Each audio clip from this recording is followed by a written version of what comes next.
El pueblo de los diminutos había sido construido cerca del río Angosto, que corría desde el pie de las montañas, cruzaba el bosque y su curso avanzaba hacia la lejanía. De un lado vivían ellos, los diminutos, seres muy pequeños, trabajadores y creativos. Los sembradíos los habían heredado de sus ancestros. Criaban vacas muy pequeñas y con la leche no solo se alimentaban, sino que preparaban también quesos variados, yogures con infinitos sabores.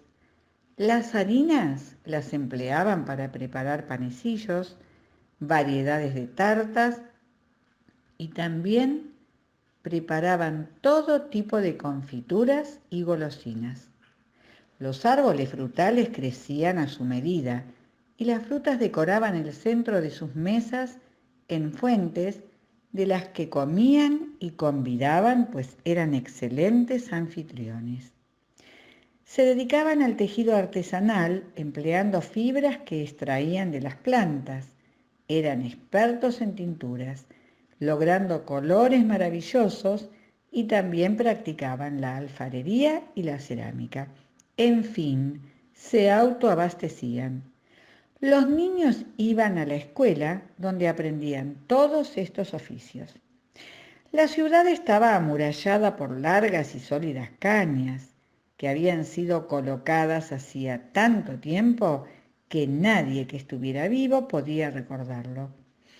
Y por las noches se turnaban en grupos para mantener encendidas unas largas antorchas que ardían hasta el amanecer para mantener alejados a los animales del bosque y sus alrededores. Una pequeña ardilla era para los diminutos como para nosotros un caballo de gran porte. Un lobo representaba un peligro mucho más serio. Y ni que hablar de las arañas grandes, que además de provocar una mala impresión, podían entretejer una telaraña que llevaría días y muchos trastornos para despegarla y destruirla. Ellos no querían conflictos con nada ni nadie y hacían todo lo posible para evitarlos, tomando precauciones y manteniendo un equilibrio constante con la naturaleza. El pueblo de los Altos estaba bastante más lejos, del otro lado del río Angosto, que para ellos era solo un caminito de agua que podían cruzar caminando sobre las piedras que asomaban desde abajo del río. Construían sus casas con rocas de la montaña que obtenían con sus enormes masas y la madera que necesitaban la tomaban de los grandes árboles caídos y con sus hachas las fraccionaban. También eran cuidadosos de la naturaleza, pero más toscos y menos sensibles a las tareas artesanales que los diminutos. Vivían de la caza y de la pesca. Los diminutos sabían de la existencia del pueblo de los Altos, pero les tenían cierto temor y algo de rechazo. Los consideraban un poco salvajes y dado el tamaño gigantesco que los caracterizaba, nunca habían tenido ningún contacto con ellos. En realidad siempre los habían evitado. No necesitaban amistades de semejante envergadura, ya que ellos eran autosuficientes, nada de extraños. Pero un día una gran tormenta se desató durante semanas. El viento y la lluvia hizo crecer el cauce del río de tal manera que los diminutos debieron abandonar de inmediato el pueblo, pues corrían peligro sus vidas. Perdieron casi todo. Solo salvaron las semillas, algunas herramientas, los animales con las carretas y todos los habitantes sanos y salvos. A lo lejos vieron cómo su adorado pueblo era arrasado por el agua del río. No sabían qué hacer. Algunos entraron en pánico, ya que tantos días de lluvia haría que los animales del bosque salieran hambrientos en busca de comida y temían lo peor. Cuando finalmente la tormenta pasó, las nubes se disiparon y el sol volvió a brillar, se encontraron frente a la cruel realidad. ¿Cómo y dónde empezar de nuevo? Paralizados observaron unos lobos que mostrando sus fauces se les acercaban.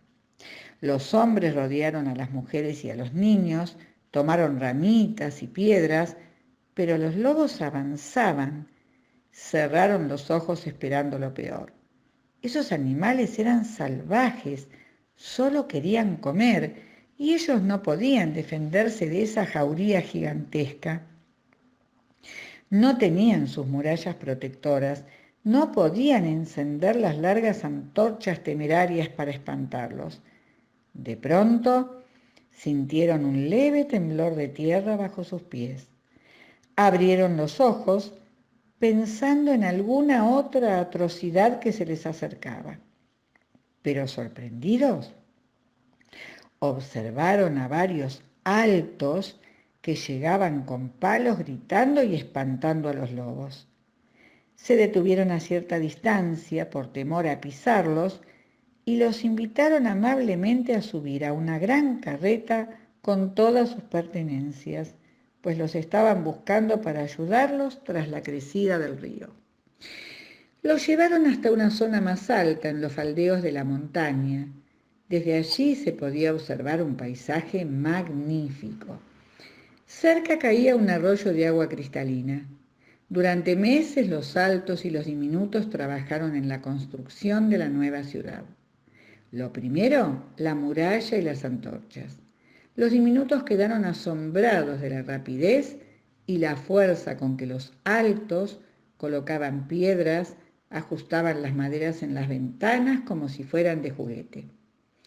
Y los altos admiraban la capacidad de trabajo, la delicadeza con que armaban los nuevos muebles y la valentía de estos pequeños vecinos frente al peligro que los acechó en el bosque. Ambos pueblos sellaron un pacto de hermandad.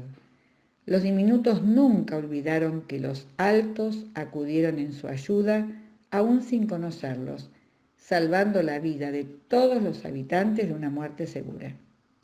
Los altos se sintieron satisfechos, pues desde entonces aprendieron varios oficios que desconocían. Los diminutos eran sin duda seres muy valiosos e interesantes. Solo necesitaban una buena oportunidad para conocerse.